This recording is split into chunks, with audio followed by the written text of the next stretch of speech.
Therapy Army! Let's be having you, Therapy Army. How we doing? Therapy Army? Let's be having you. Watch out. Where about, me? Where about? Better watch out. Big up to the early bird people. Big up a man like Adrian Baker. Clueless transfer business plus treatment of David De Gea from the Clueless Club. Eric Ten Hag's disgusting. Big up Adrian. Nothing to do with Eric Ten Hag. Time to back the manager. There we go. Glazers had no intention of leaving. They were always looking for someone who could go in, buy half of shares while the Glazers stayed, and that's what they wanted from day one. Agreed there, brother. Agreed. I'm going to start that thing. But big up to everybody. Smash a like on your way in. Subscribe to the channel if you're not already subscribed, people.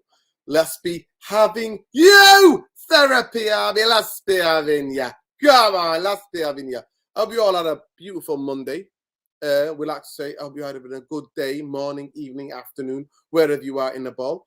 Big up to Georgia B. Says, True Seeker, the club would pay. Come back, please, Tom. You just clicked out. Come back again.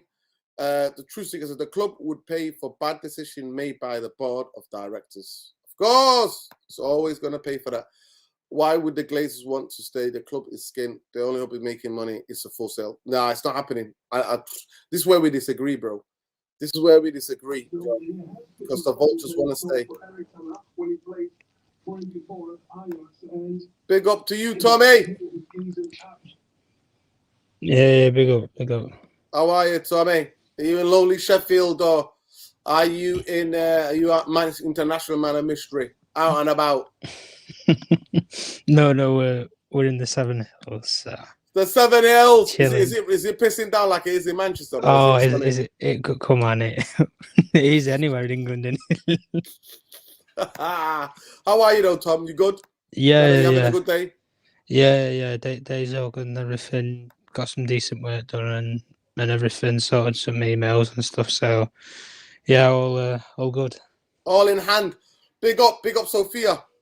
Enjoy the game on Wednesday. Big up to all our Norwegian massive, all of my people in Norway, massive, including my siblings and their offspring. Big up to them, love and light to them always. Yeah. Saeed, how are you, brother? How are you doing, Saeed? Yeah. Talk to me. Not too bad, man. Not too bad. You've been seen about me. Better watch out. Saeed's about in it. Agent Ahmed, you know. You know what I mean? Man like Ahmed, you're about. You know what I mean? Talk to me. Have you recovered from all the crazy trips, first of all? Have you recovered? Yeah, you know what? I was jet lagged for about a week and a half, you know. I'm not going to lie to you. I was dazed for about a week. So I'm recovered now. You know? Yeah, jet lag, man. It's crazy. I always think, like, I used to say to people, what do you mean jet lag? Like, what's going on? But, bro, when I tell you I felt the full force of a jet lag, like, your body just feels like a zombie. Like, everywhere you go, you don't know where you're going. So, yeah, recover from that one. And like I said, man, back to the English weather. You know what I mean? The rain today got me badly. But other than that, and I feel like now the traffic's back as well, man. Everyone's off. You know what I mean? The schools are off now and it's just bare traffic, man. So, yeah, man. But other than that, you know what I mean? Pre-season, we're back, man. Football, all of a sudden. People are saying that, like, you know, they're quite bored without football. But I'm like, after the season we've had, I'm quite good, man. I'm relaxing, me. Like, don't know about you guys, but I've had enough of football at one point. I just want to relax. Because when it gets back, it's gonna hit you in the face, and you can't hide anywhere, mate. You know what I mean? That when it gets sticky next season, you can't hide anywhere. So enjoy while you can, because next season is gonna be a bumpy ride, mate. A bumpy ride. Tell you that. It's gonna get sticky, definitely, for sure, man. Big up to every one of you. And big up to everybody in the chat already. Early bird, smash the like, people. As soon as you get in the building, smash the like. Big up Eski. Love and light, brother. Always love. Big up people. Glazers out, bankers out. There we go. We're having it. Listen, the first topic is to start with is what I've been suspecting, what's been most of my suspicion for a long time. Even though the whole world was clickbaiting us. Reuters clickbaited the Manchester United fan base. Bloomberg clickbaited the Manchester United fan base. Financial Times clickbaited the Manchester United fan base. Then Rio got involved. And then Rio was like, I'm going to have a bit of that. Oh my Rio's God. like, I'll have a bit of that. Give me that loads of dash. Show me that money. Show me that clickbait money. And he started to clickbait the fans. So I think nobody's clickbaited the fans for a week. So congratulations to everybody for holding tight. Yeah. And not getting clickbaited. But we've not heard anything. Yeah, my solid suspicion has been for like 3 weeks though. It's kind of crazy when you think about it. Though. Nothing's solid for 2 weeks. Yeah, but my suspicion, I think it is that as soon as they're big up to Tom as well. Tom alerted us to this and alerted us to a lot of the things about the update about the Manchester United so-called takeover. What I'm rephrasing now as an investment is partnership. That's what Manchester, not a Manchester United takeover, it's Manchester United partnership. So my suspicion is all because the 31% of the shares, those people want a full sale because they know they're going to get paid, and the only person who's willing to buy the whole of the football club is Sheikh Jazim and the Qatar. But what's happened apparently is that for Jim and the Glazers have been threatened in court if they were ever to go into cahoots with Jim the Ratcliffe. Let's get it right. Who is? It's Jim the Ratcliffe. That they might face some backlash in terms of them to be taken to court for that, not the 31% not being bought out. And apparently, according to certain journalists, you could say it could be this could be, you can take it how you want to like it. This could be, some people say, oh, that is just what do you call it? That is just a what is known as is a not Glazer, but Jim the Ratcliffe PR. But I believe why we not heard anything, and the biggest things that some people have said, that they've not even replied to the offer that was given by Jazim, the last big offer that he was going to get. So they've not, and they're playing a waiting game with Ratcliffe, and Ratcliffe and the Glazers are going to try to sweeten the rest of the board, so then that he can then come in partnership with the Glazers. We also heard from official sources that the rest of the family, the other four, want to sell. Avram, Mr. Mohican Pony, Baldhead, cunt, wants to stay. So there's the other cunt called Joe Glazer wants to stay as well. Actually, cunt isn't much of a word for them. The dickheads, the parasites, the vultures, right? Those muppets, right? The parasites, they want to stay. And Jim Ratcliffe is the only one who's giving it them. So that's what's been done. That's why the hold-up is been the way it is. And I'm more likely to believe that because we've known the Glazers, even in their official statement, have said they're looking at all streams of revenue. That's why the Elliott Group was linked. The Carlisle Group was linked. All these other groups were linked. It could be that, say, Jim the Ratcliffe, or maybe somebody else, one of these other hedge fund parasitic vultures, might want to go and give them the money that they need for them to stay. So that's what I think is happening. So when people were getting gas telling me in May, at the end of March, beginning of May, well, we're still here now. I missed them times. We're not that far away from all. We are what? We are almost halfway through to June. So July, I believe. Man. Yeah, June. July. It's July, mate. July, when we're nearly August. Yeah, in 15, 20 days, we're in August. So if it is, that's what I believe. That's from looking at all of the picture. And you know me, I've been on Giddy FC. I've been on Giddy Watch. And I've stayed clear on this. And I've said it from day dot.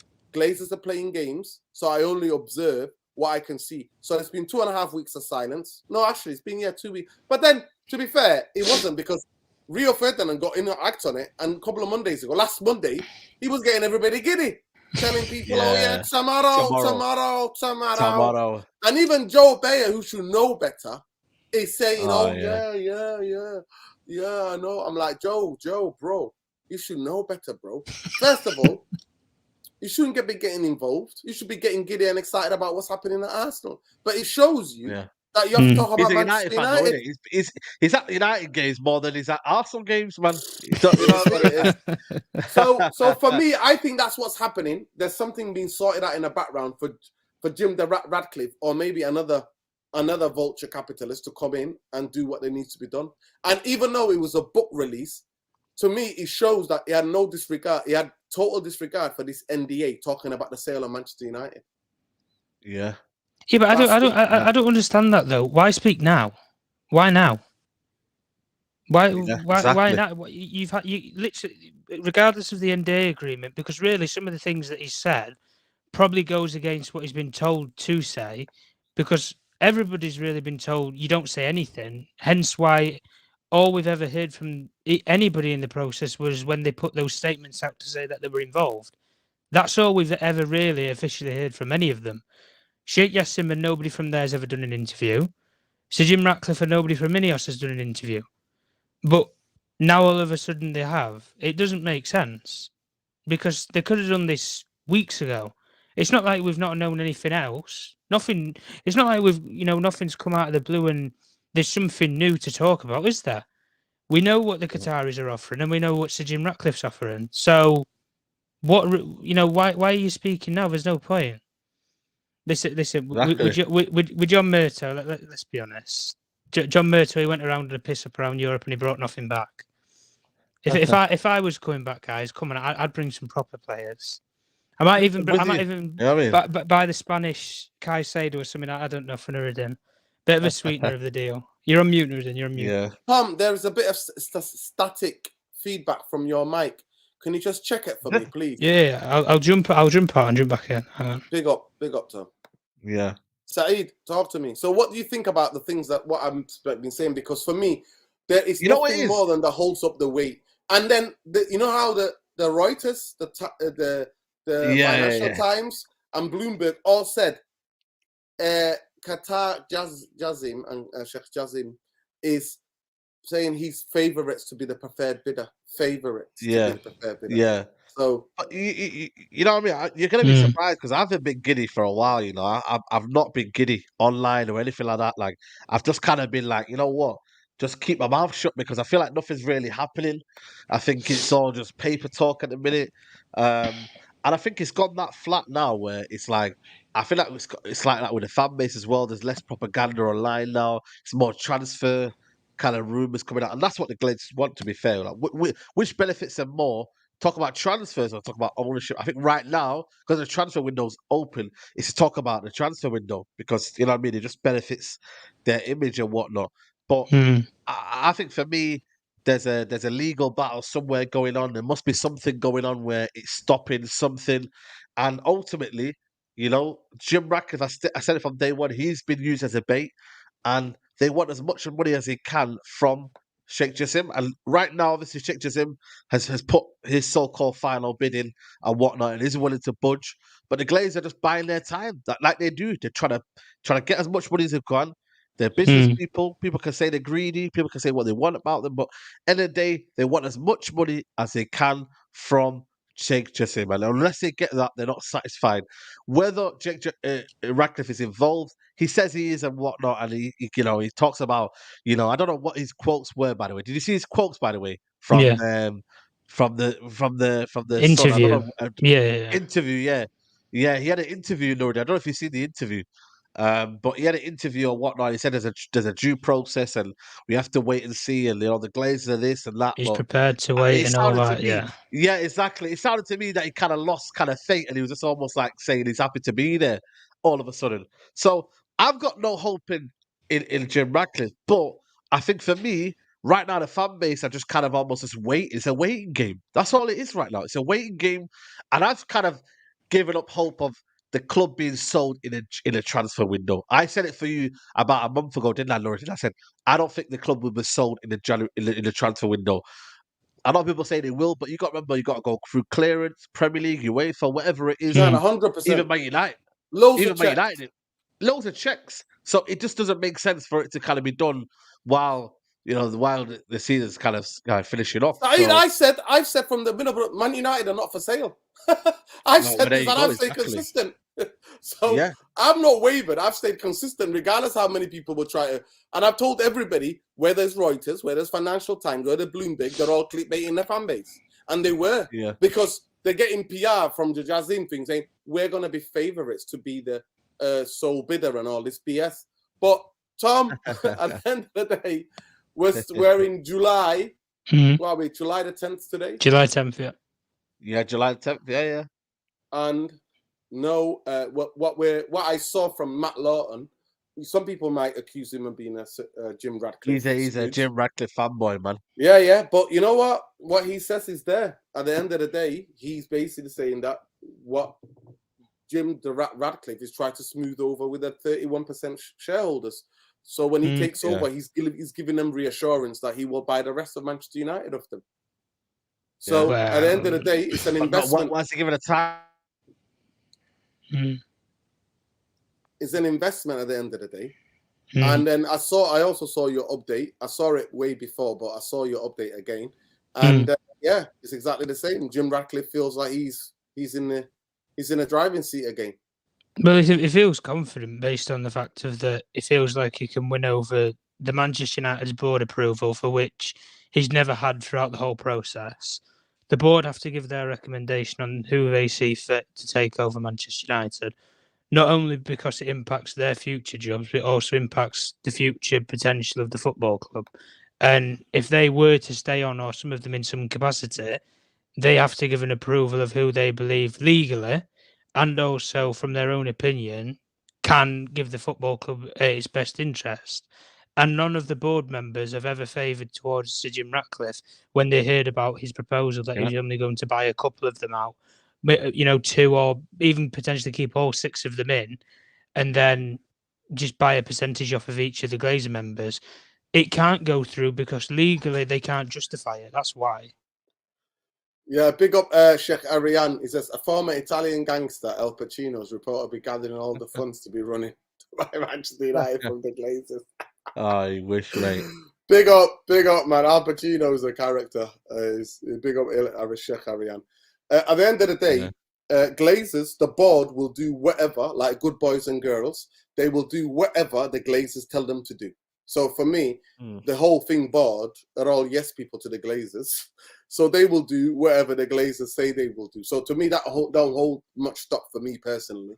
But Jim Ratcliffe, from being out 3 weeks ago, he's been totally out, is back in. So at the end of the day, and I think there's something to do with that, the waiting game, where they can sort out, because they don't want any potential legal troubles about them takeover of Manchester United. I think that's what he's trying to sort out. And that's why he was speaking the way he was speaking at the end of the day. And that's why I was like, well, this NDA bullshit is not the paper that it's written on. It's like FFP. Even from the Sheikh Yassim camp, like, they're considering all their options because they've looked at the process and seen how long it's dragged on, and they're fed up.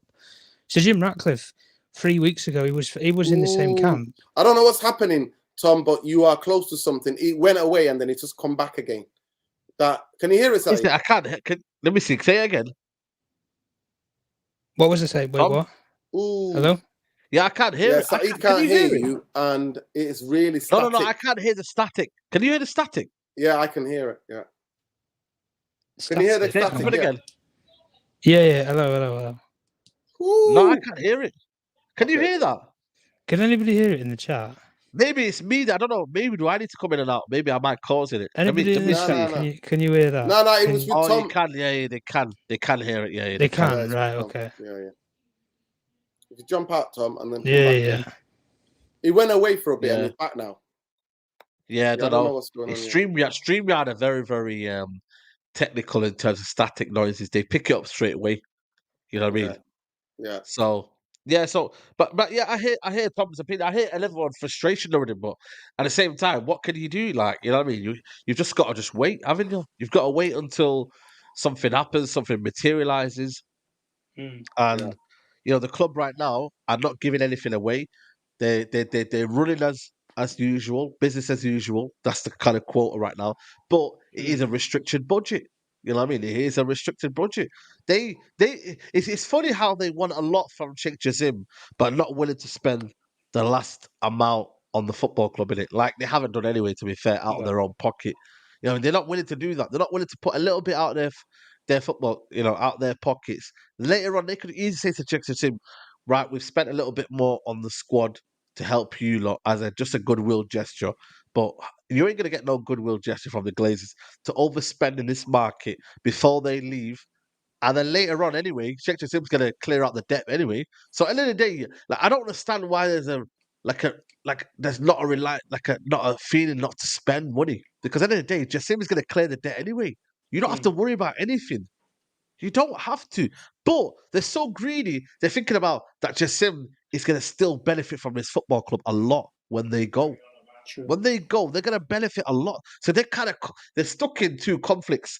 They want to spend, but they also know that if Jessing handles a football club correctly, this club could be so bigger than what it is right now.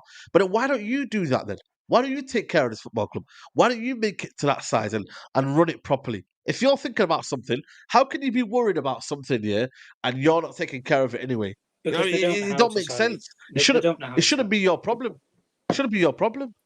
At the end of the day, it's crazy. In any which way that I think about, I think the Glazers never wanted to sell. I think they said they're looking for strategic alternatives, and that's what they've done. And this process and the whole of the clickbaiting thing, everybody's been clickbaiting you. And I told you from one day dot. Yes, the club is in just about £1 billion in debt.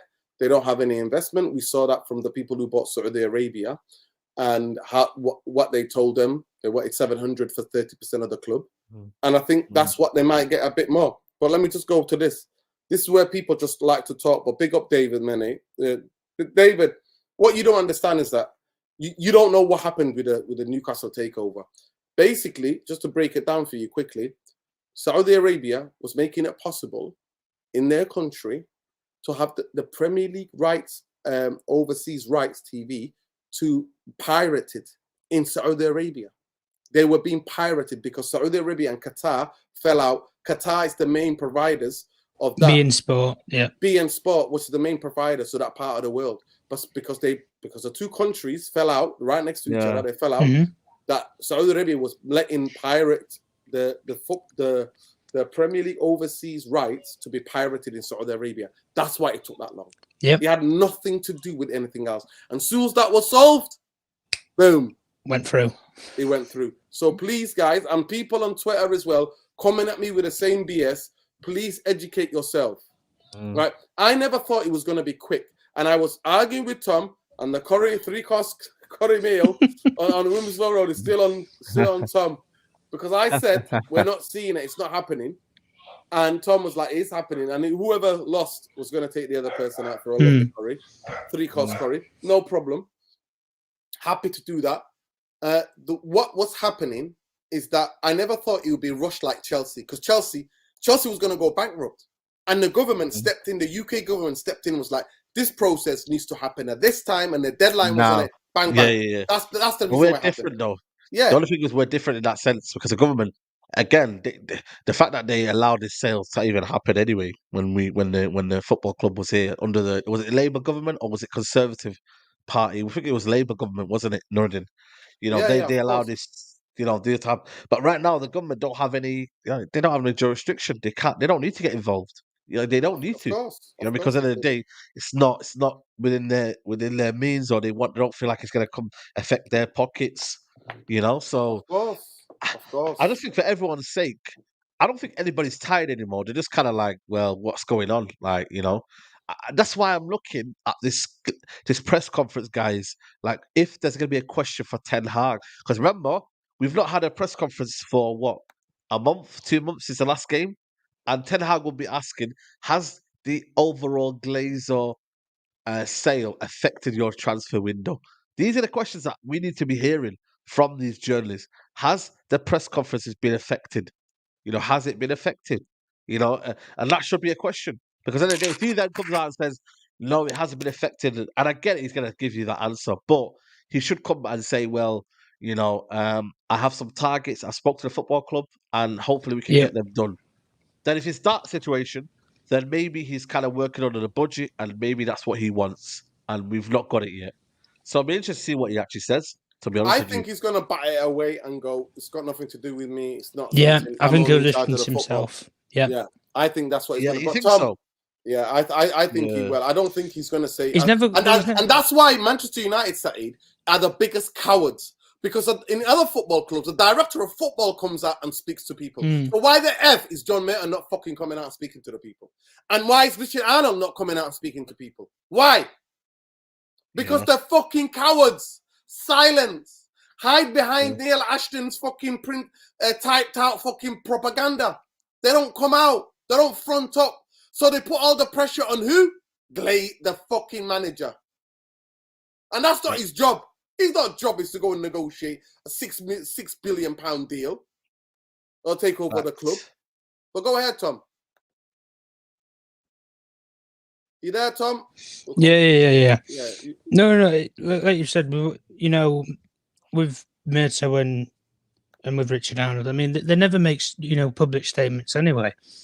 I think the only time that we've really ever seen Richard Arnold do anything publicity-wise about Manchester United was when he went for a few beers at the pub. That's the only real time that I can think of something from him.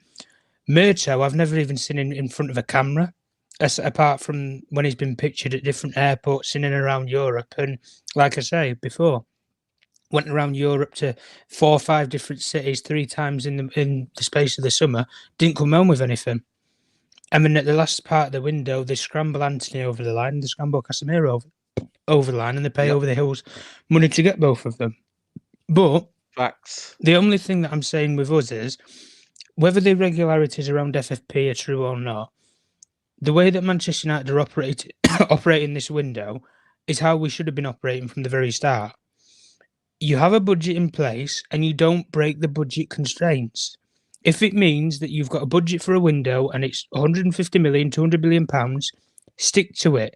Even if you've got FFP charges there or not, you negotiate for players. The way that we negotiate the Mason Mount deal, I like it, albeit it wasn't to the lowest figure that I think we could have got and we should have got. But when Chelsea were quoting 70 plus 10 million in add-ons, so an overall package of 80 million pounds, and you got him for closer to, and you basically got him for 50. They're testing United because they know they know that Manchester United will overpay, and they know that they have those cash reserves there. But this time now, we don't have those cash reserves there to bail us out, and that's the difference.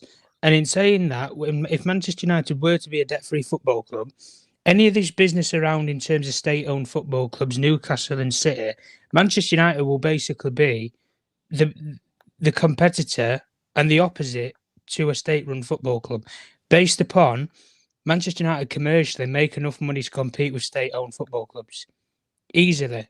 If Manchester United right now was a sustainable football club, debt-free, and it had 3 years of at least existence in terms of there was no debts on the club, all due transfer fees were paid, you had no interest payments on the debt or loans that you have to take out in terms of transfers. If Manchester United started from scratch and it was 0 on the balance sheet, Manchester United would be in the conversation to go and sign players like Kylian Mbappe. Even if you didn't end up getting them, you'd make approaches for them. This business with Bayern Munich right now, Man United would be in that race right now for Harry Kane. They would be. Because ultimately and overall, the packages for those players, it's not only based just upon the transfer fee, because Manchester United as a brand will outmuscle other football clubs who don't necessarily have those cash reserves on the side. And that's the reasoning in terms of Manchester United, they don't necessarily need a sugar daddy next to them to as people say, oil them up or whatever. They don't need that. Now we do because we need the only reason why we need it is the only reason why we need it is based upon that we need to get rid of the debt. If Jim Ratcliffe if Jim Ratcliffe would have stuck to his plan that he said from the start, I'll buy the 69% shares, and he would have said what he was going to do with the debt, if he would have cleared it, and if it just meant that we were still listed on New York Stock Exchange, but you had no Glazers, no debt, really, would either of us really be bothered if it was Sheikh Jassim or Sir Jim Ratcliffe? Probably not, because basically they're offering the same thing. You'd get all of the Glazers out, but also you'd have a debt-free football club, which a debt-free Manchester United, trust me, it's just as scary as Manchester United being owned by a state-run football club. Because if you have proper football operators who can get the best players in the world, and also you can recruit the right sort of team around you to support your manager, you'll be a successful football team again. Commercially, and I'm telling you that sponsorship deals sponsors that are running away from Manchester United, mate, they'll be crawling back on their knees, begging you to take them back as their shirt sponsor. And with Manchester United, we've never had a problem in terms of attracting a sponsor or a football player, even under this demise that we've had. So when the boot's on the other foot and everything's rosy and everything's perfect, this is what I'm saying. Manchester United will attract every single big player that's out there in the world if they want to get them. It's an attainable proposition for us to get a player. Not in this current climate, no. Not in the current climate, yeah. In the Nobody future, wants to come near us at the moment. We're vultures, mate. Nobody. All the young British talent do not want to come near us. Nobody wants Mason Mount wanted to come, didn't he? So. Well, Mason Mount did. Yeah, Mason Mount, he's not the greatest talent. He's got the wages anyway. He's using Manchester United. Listen, he's reckon Chelsea are too much of a smaller club, not enough big fan base. I want to be like a David Beckham. That's why he switched to the agency that looked after David Beckham. So at the end of the day, it's what it is. That's why he got the number 7. Well. Yeah, and the wages as well. Yeah, and now you see the club. That's what they're pushing, the propaganda that they're pushing. But I just want to move on to the next topic, people. We've been linked for the centre half from Monaco, Disasa. There's a video that I'm gonna, Nuruddin, there's a video that you might want to put up here of the interview that I did with the French journalist, and he'll tell you everything that you need to kind of like in a short span of time. I'll give you the link right now, and you can just see what he actually said. And he said, you know what, man, he's good for Monaco, but in terms of what United need, you know what I mean, he said it's not the right kind of guy. Let me just show you right now. Copy link. I'll put it in the private chat for you, and you can just play it. Okay. There you go. Send it in now to you. But I'm not lying. I don't think he's the right sort of player that we need, but the manager's insisting on him. And if Monaco want at least 30, 40 million, I think it's a waste, man. Go and get, for me, a midfielder. Go and get a midfielder for me. That would be of a better use than Disasa. I'm not really keen on him. I've watched him a couple of times. I think he's slow on the half turn. I think he's average in possession. And ultimately, I think there could have been better options out there that United could have got. But, the club are getting this one. Yeah. Listen, I just want to say my 2 pence on him. I've done a bit of scouting mission, so big up Saeed, by the way. This was Saeed TV, people. If you want to see the full interview, go and check it out. What I watched of him is that he's another Maguire. He's just a better at scanning than Maguire. He's better at scanning. He's a bit more aggressive. He's very dominant in the air. Maguire in the air when the ball's crossed in. He's good at getting his head on it. But he is yet again another penalty box defender. Manchester United want to go high press, high halfway line press with a sweeper keeper. Then he's not the guy for Manchester United, I'm afraid. No, his biggest attribute is that he's fantastic with running with the ball and he's very good at passing the ball. But in the Premier League, all the passing lanes are cut out, mate. Even the very, very best passers find it difficult in the Premier League because it's that intense and that physical than where it is in Liga. So I'm sorry to say, I personally do not think. Apparently, Newcastle are after him, and I'm happy to lose to Newcastle on this one. Is he 25? The guy's 25, yeah? 25, yeah, 25. Yeah. 25. So for me, it shows me that outside of France, not many clubs have spotted him. And then, because if he was a really good centre-half, he would have been in La Liga or Serie A, would have been in the Premier already. For me, that tells me that's worrying. That is really worrying. That tells me a little bit more as well. But for me, he's slow. He's slow ass like Maguire. Exactly the same. Gets speed in wide areas. He gets beat so easy. Both playing that centre back, man. You know what? It'll be an absolute car crash waiting to happen. But let's get into this video. Go and check out, like I said, it is via Saeed TV. So go and check it out. Let me play it now so that you can hear it, guys. He's improved as a player. There's no doubt about it. He's got, and that's been recognised by his, his call up to the French national squad. You mentioned it yourself about, the World Cup. But there's flaws in his game. I've got to be straight with you. There's flaws in his game that he will need to very, very quickly iron out if he's going to jump to a huge club like Manchester United. That concentration, you mean? That concentration is that for sure? More? Yeah. Concentration, sometimes misjudgment, positioning. And unfortunately, these things have been in his game for a little while now. Now, I think the only worry from my perspective here is that this guy's just turned 25. So you would be hoping that there'd be some sign of kind of ironing out some of those issues by now. But he's 25 and they're still very much apparent. They were apparent at the back end of last season. Look, it's not just entirely on him. Monaco were poor last season. So it's not just on his shoulders. But if we're talking about his game, there's still a few flaws in there that don't seem to be showing any sign of going or disappearing. And to an extent, you can get away with that in Ligue 1. But in the Premier League and Champions League, the return of the Champions League for Manchester United. There you go, people. There you have it. There you have it, people. You can do it in the Monaco, but you can't do it on Man United. And that's been a familiar story for Man United for so many years, man. You can't, we've allowed other players to do it at other clubs, but now, for me, not for me, man. I just think it's not great, man. But again, that's what the football club is always looking to get a cheap alternative. A cheap alternative. Well, Kim Min-jae was what Erik ten Hag wanted, and Erik ten Hag worked on. But a big club like Bayern come in, we get bullied. By the way, big up to everybody watching. Smash a like on the video, subscribe to the channel. We're on the road to 10K, people. Let's go, people. Let's go. Big up Khalis Wemedi Lassie, Chiveda United Real Therapy.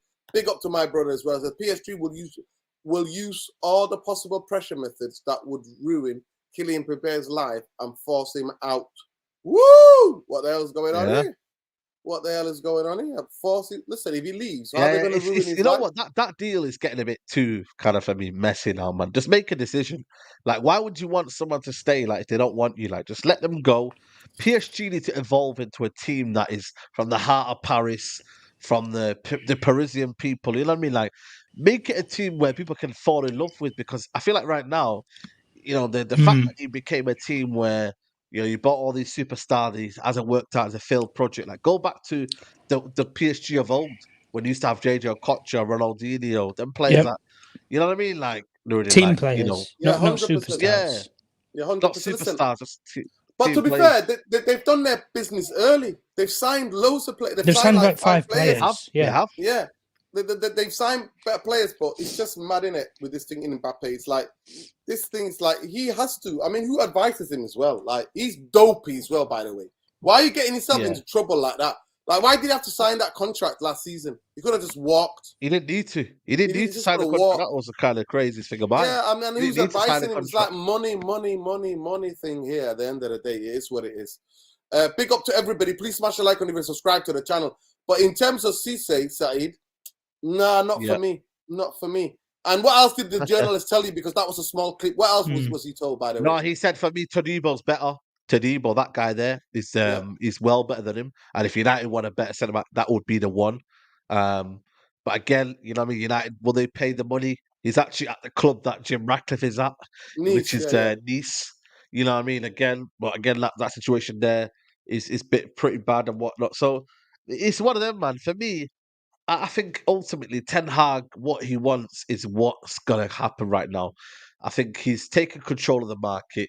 If he likes you, he likes you. If he likes that player, he'll get him. Like, I don't think we're ever in for Kim Min-jae.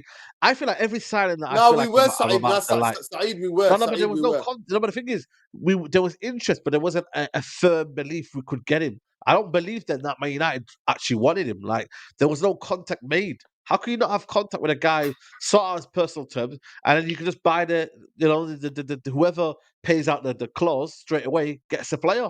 So I don't think United believed anything was going to go there. So I think it's all just BS, if I'm being honest with you. But Todibo would be the one for me.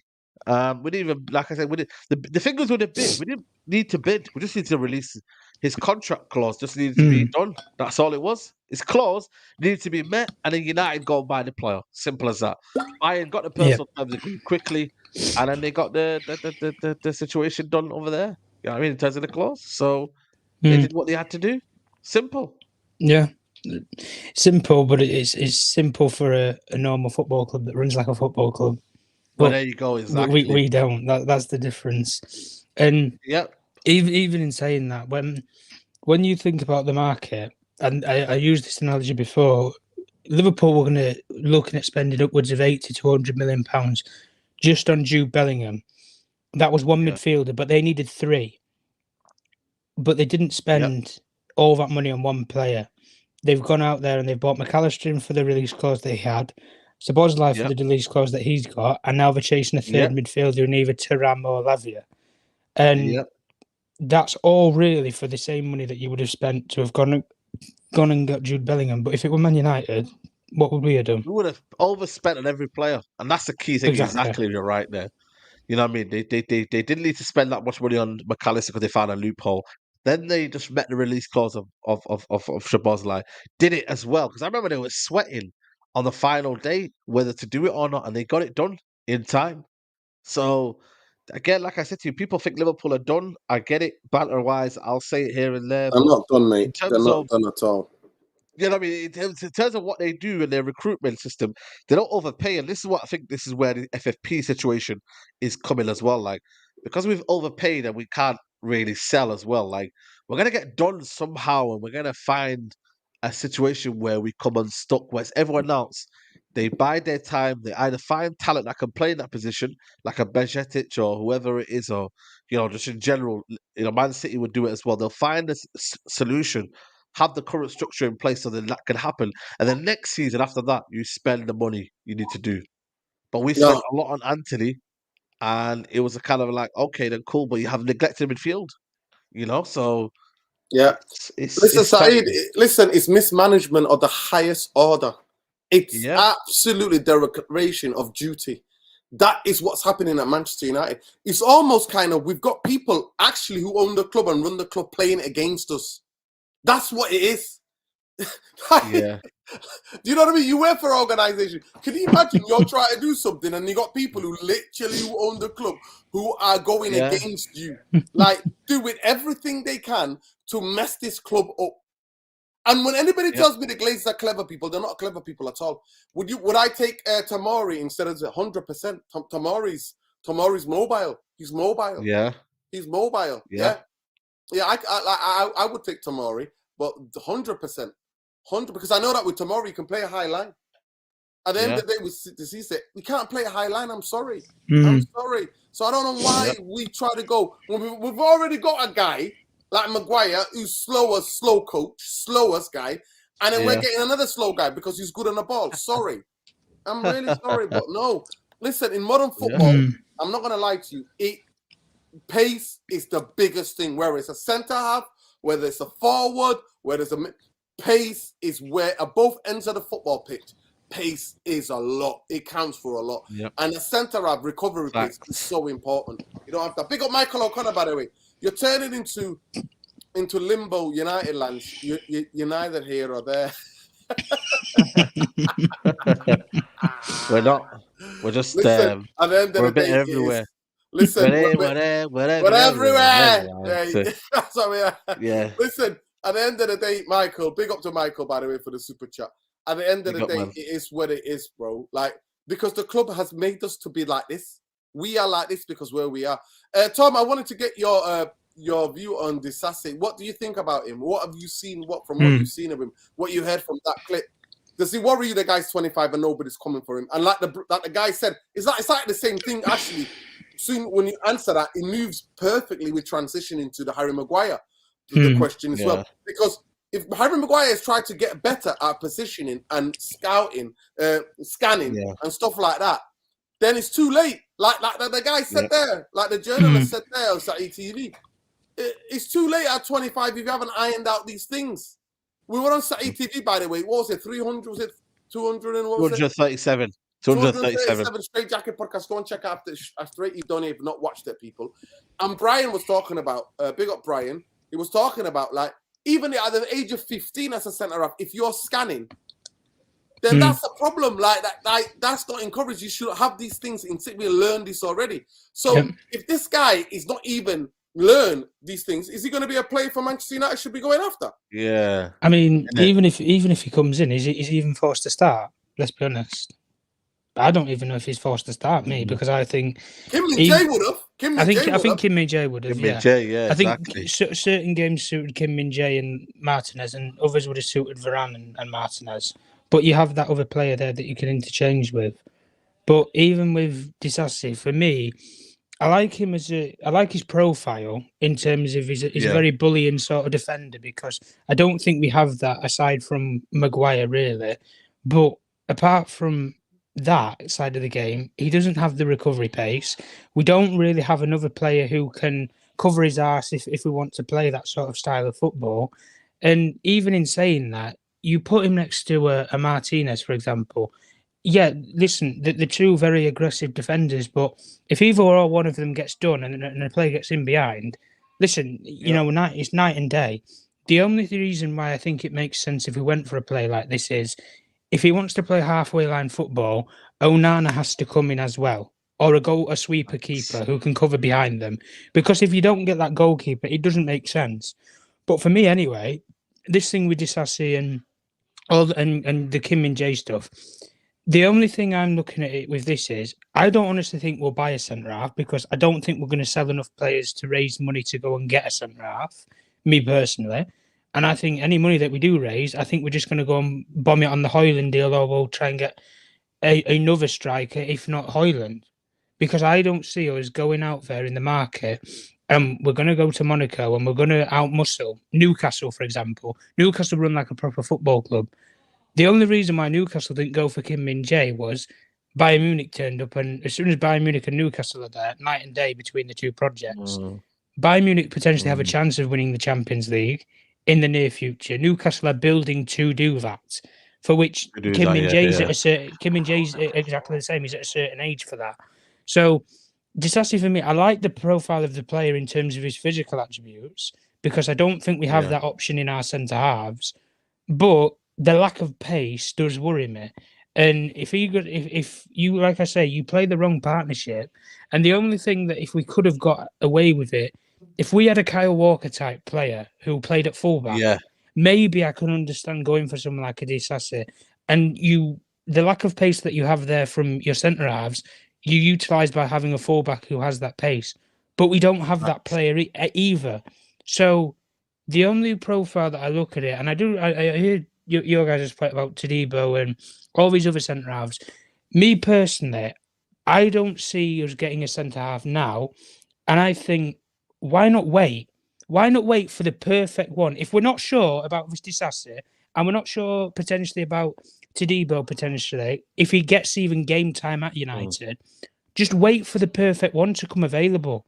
Why rush into things that you're not Eric sure Ten about? Hag has made it a priority. A centre half is a priority for Eric Ten Hag.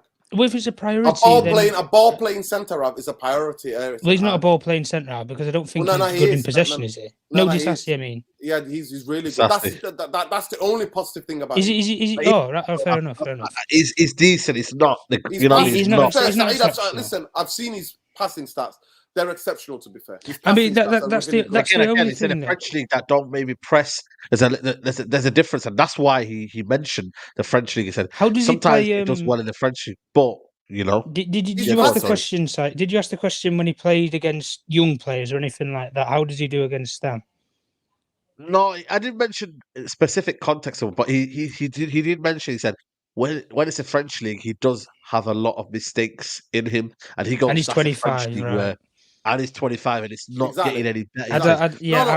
I'm a bit worried. His concentration, you know what I mean? So no, 100%. I agree with both you guys. Yeah, but that's his biggest asset is that he's keeping hold of the ball. He drives with the ball. He runs very clumsily, by the way. Yeah. But he drives with the ball. Yeah. And that's why I put the caveat saying that the Premier League's too physical for that. You don't get enough time and space to be able to run in around. For me, if I was ever going to go for a centre half from Monaco, if his injury record wasn't so terrible, was Badashile before he went to Chelsea. That was a perfect physical defender, can play out from the back. For the right-sided, right. That's the only thing though as well. The right-sided. But when we was looking for that left-sided, the left-footed centre half, if we wouldn't have got someone like a Martinez, that's a perfect profile. But this is why I'm saying with us, the priority for us when we came into this window wasn't a centre half. It wasn't a midfielder, and it certainly wasn't a goalkeeper. It was a number 9. But if we're budgeting and we're getting Mount, we're getting Onana, potentially getting and we're potentially getting Hoyland. Yeah. If we don't get this centre half, me personally, I'm not as arsed. Yes, I want another centre half, obviously, but I would rather us wait and get the perfect centre half. That's the only thing I'm saying. No, because the thing is, if we waited till next summer and we got the perfect player that everybody agreed upon and said, yeah, that's the person that we should go for. Why can't we move in January? Well, yeah, there you go, January. Liverpool. I feel like there's a lot of centre backs go around, man. Centre backs are not a dying breed. They're not. Let's be honest though. A lot of players now. There's not a lot of quality play. There's not a lot of quality number 9s you can get. There's not a lot of quality number, goalkeepers that you can get. Centre halves who are, brilliant in terms of the modern day game of football, who are ready made. It's very hard to get them.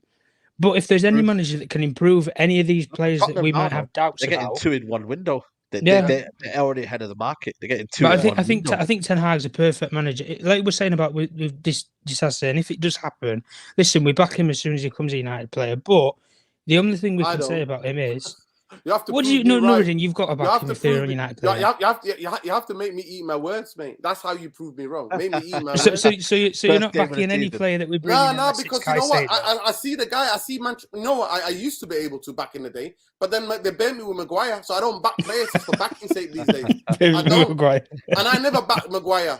So Saeed's there. I was sat next to him when he signed. I was there. We were doing a video outside near my former workplace, and I was telling him Maguire ain't the answer. But anyway.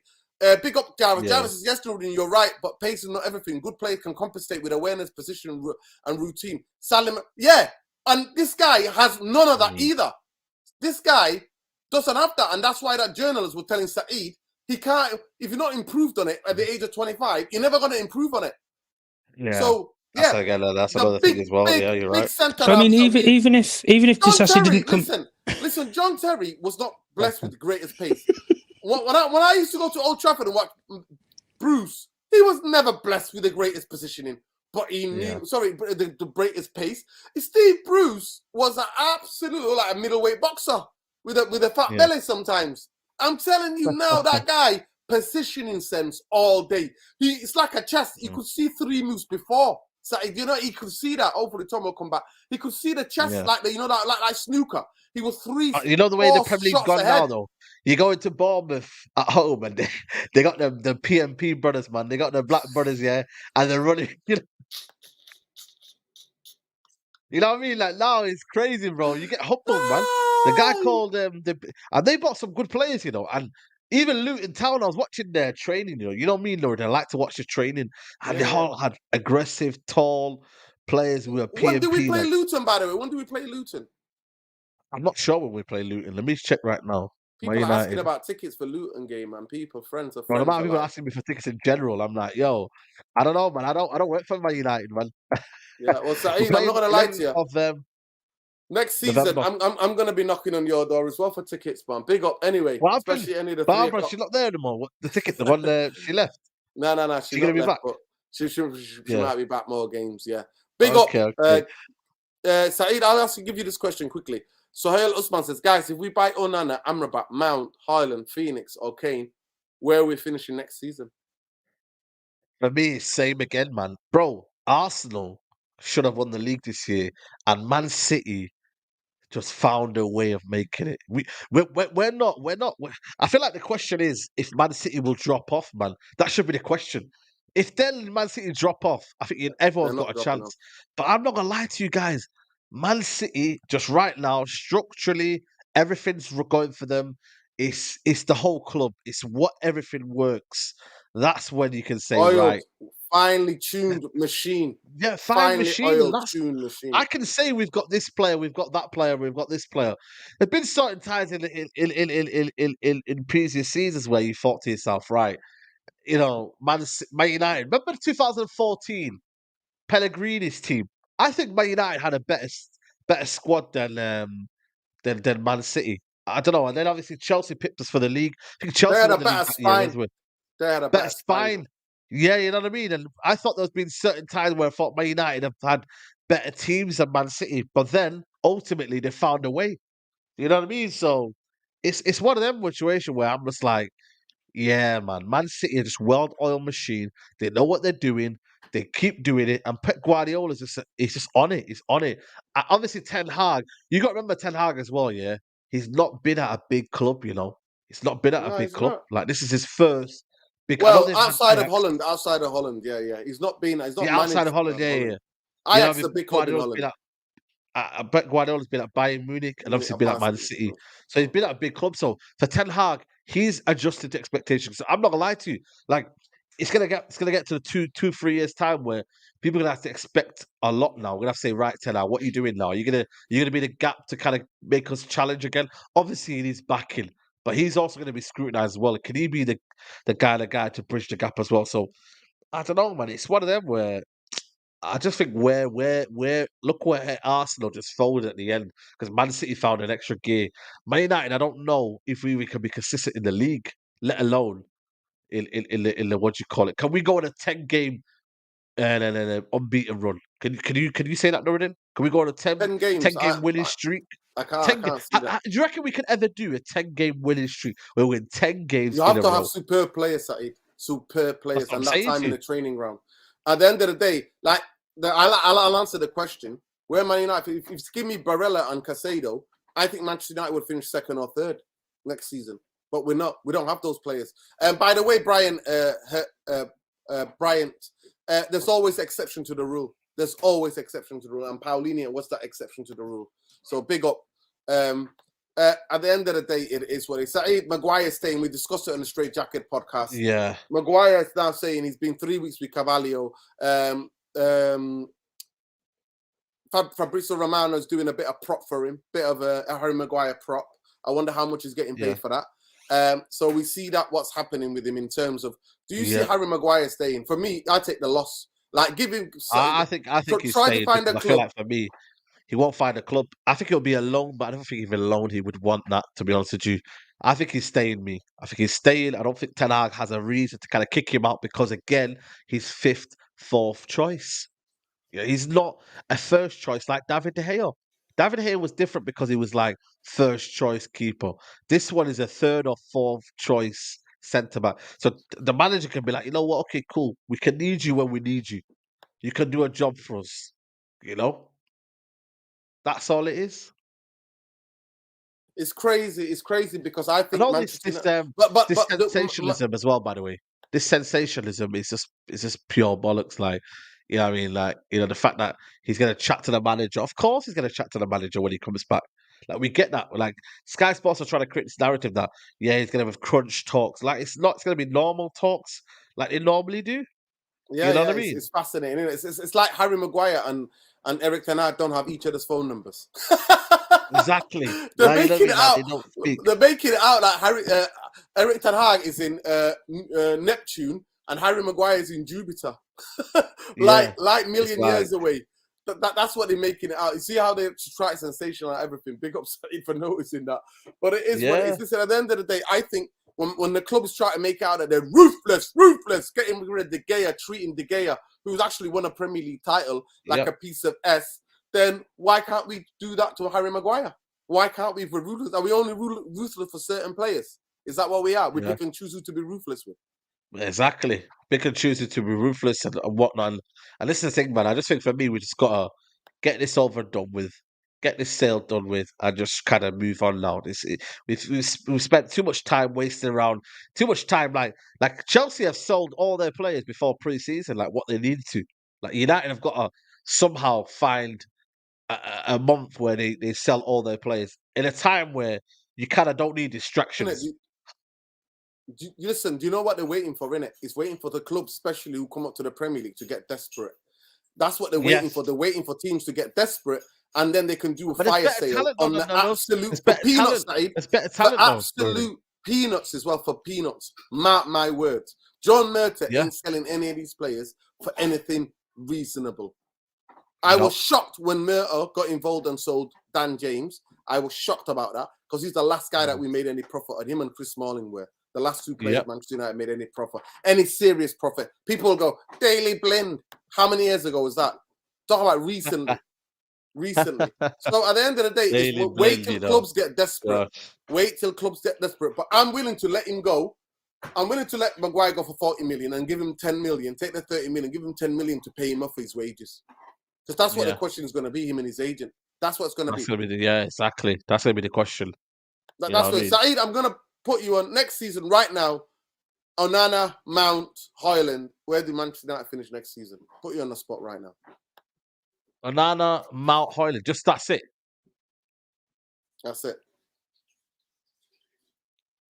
I don't think we get top four. I'll be honest with you. We need depth, man. We need a midfielder, extra midfielder.